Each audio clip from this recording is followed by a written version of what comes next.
pighati, pagkawala, pagkaubos. Yan ang mga masasaksihan natin sa chapter na ito. Eto na nga, inilabas na ang chapter 1095 at tingin ko nakafocus ang chapter na to sa pinaka-nakakalungkot na backstory sa lahat ng arcs. At ito ang backstory ni Kuma. Spoiler alert! Kung ayaw mong ma-spoil at gusto mong abangan sa anime series itong chapter na ito, pwede mo nang i-skip ang video, pero kung ikaw naman ay excited sa mga kaganapan sa Egghead Island arc, ito na yun. Tapos mapindot na rin ng like, share at subscribe bilang suporta sa ating YouTube channel. Nag-umpisa ang chapter na ito sa paglusob ni Saturn kina Luffy at paglayo ng mga mabababang ranggong marine at pagtulong ng mga Vice Admirals kay Saturn. Kung babalikan natin ang previous chapter, lumitaw sa isang iglap itong si Saint J. Garcia Saturn sa isang magical circle at isang marino ang nagkamaling tumitig sa kanya. Ito ay kinasawi niya sa hindi malamang dahilan. Dito nga nagpakita ng kapangyarihan at nagpakilala ang isang Gorosei na si Saint Saturn. Sa puntong ito, tumalon at agarang sinaksak ni Jewelry Bonnie sa dibdib itong si Saturn, pero tila walang epekto sa kanyang hybrid form na Devil Fruit. Kung hindi mo pa napapanood yung review ko dito, check mo yung link sa taas kung paano ginimbal ni Saturn ang buong Egghead Island. Now, going back to the chapter 1095, biglang nagliwanag ang mga mata ni Saturn na nagpahinto sa paggalaw nila Bonnie at Sanji. Tila malakakaibang aura ang naramdaman nila sa ginawang atake ni Saturn gamit lamang ang kanyang mga mata. Ngunit dito, hindi sumabog ang kanilang mga ulo.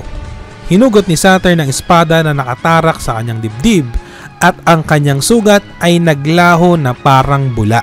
Laking gulat nga ni Vegapunk dito dahil ayon sa kanya, maging ang science ay hindi kayang gawin ito. Ika nga niya, isa itong Devil Fruit ability. Sa kung anuman ang full potential na kapangyarihan ni Saturn, abangan natin ang mga susunod pang mga chapters. Ni pa doon nagtatapos ang mga pangyayari.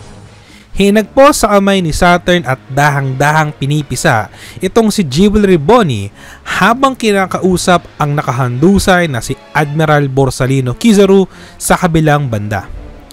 Sabi niya ito ang unang beses na mabagal na trinabaho ni Admiral Kizaru ang misyon na pinagawa sa kanya ng mga Gorosei. Si Kizaru na may humingi ng konting paumanhin na kinakailangan pa niya ng konting oras para makarecover mula sa laban nila Luffy. FYI, ito ang unang beses na nakapagpatumba si Luffy ng isang admiral at ang tanong ng buong One Piece nakama, ito ang when. Sa kabilang banday nakahandusay rin ang pagod na katawan ni Luffy at hindi na nagpatumpik itong si Saturn at sinubukang tapakan gamit ang isa sa kanyang mga paa, ngunit hindi siya nagtagumpay. Gamit ang strong right ni Franky ay nakaiwas sa kamatayan itong si Luffy.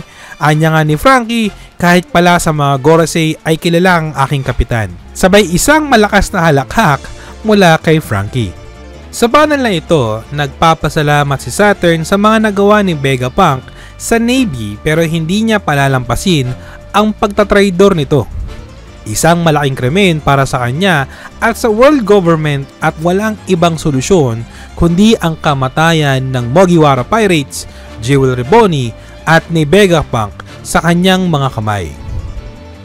Maya-maya itinaas ni Saturn ang kanyang kamay at sabay utos sa mga marine na asintaduhin ng ulo ni Bonnie. Pinilit iligtas ni Sanji itong si Bonnie ngunit ayaw sumunod ng kanyang katawan. Sa puntong ang ito ay sinasabi ni Saturn na galing si Kuma sa isang lahi na na-extinct noong God Valley na ang tawag ay Buccaneer.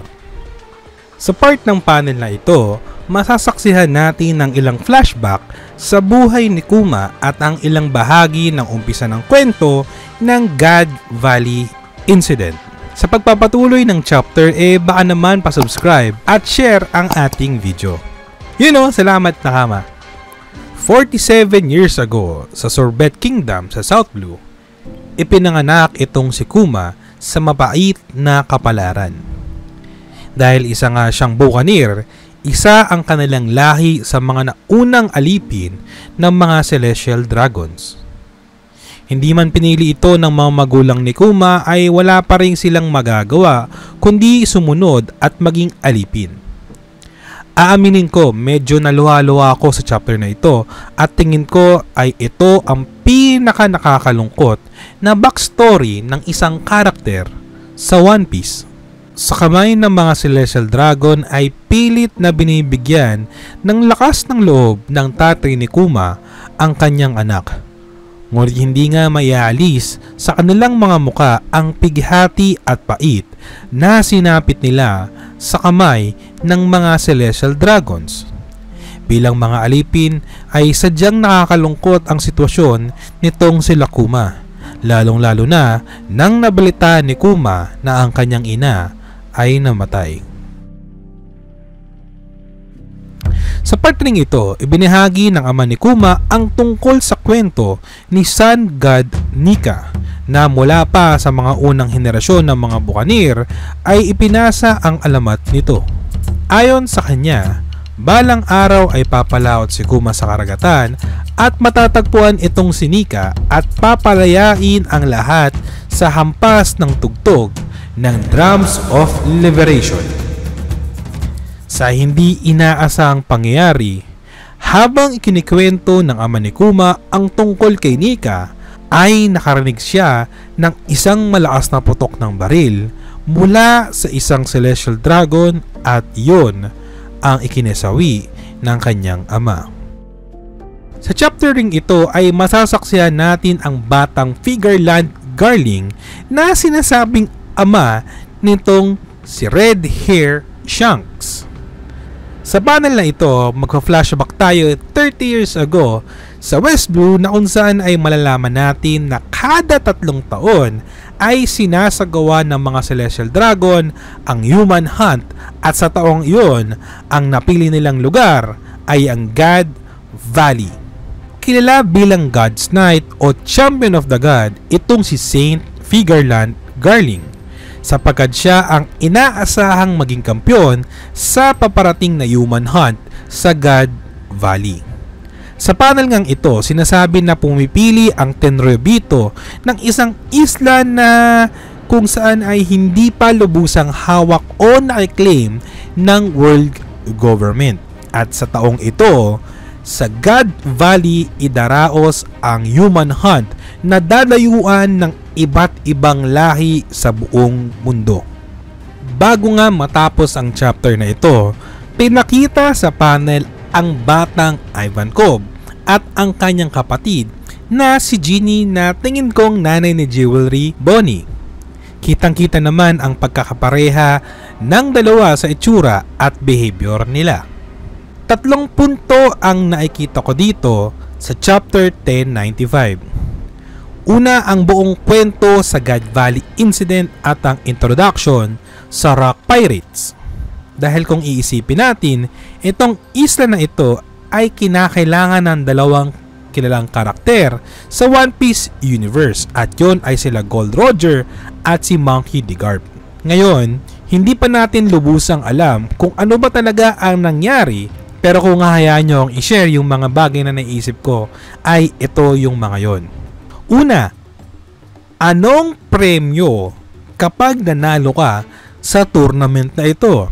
Isa bang Devil Fruit, karangyaan, o maaaring isalba ang lahi nyo? Huwag kayong mag-alala dahil gagawa ko ng separate video yung mga speculation at maaaring theory sa God Valley Tournament. Pangalawa, tingin ko isa na namang training arc ito ni Luffy sa kanyang mga haki. Halos na master na nga ito ni Luffy ang kanyang advanced armament haki na tinatawag na Ryo sa isla ng Wano sa tulong ni Hyogo. At sa Egghead Island, tingin ko ang advanced conqueror haki naman ang ititrain kay Luffy. Kung matatandaan nga natin na halos matrain din ni Luffy o ma-perfect ni Luffy ang advanced observation haki sa laban nila ni Katakuri. At pagkatapos ng arc na yon, ay pinakita natin ang pagte-training o paglakas ng observation na haki ni Luffy. Kung titignan niyong mabuti sa mga nakaraang chapter, ay nanggaling sa mata o tila ba nakakayanig na aura ang naramdaman ng mga marine nang ginamit o tumingin itong si Saint Jake Garcia Saturn. Kung isipin nyo ay maaaring gawin to ng kahit sino mang tao o karakter sa loob ng One Piece as long as meron kang Conqueror Haki. Hep hep hep, again, theory ko lang yon. Maaaring mali ako o malay natin mangyari. Ewan ko. At panghuli, ang istorya ng paggabay at paglalakbay na matagpuan ni Kuma itong si Luffy. Malungkot at kahindik-hindik itong chapter 1095 at pakonti-konting ipinapakita sa atin ni Oda ang iba't ibang mga sekreto ng world government. Maraming salamat sa panonood at patuloy na suporta. Muli, huwag niyong kalimutan na mag-like, share at subscribe at kita tayo sa susunod na One Piece review na kama. This is Master Kamote. See you next one. Peace!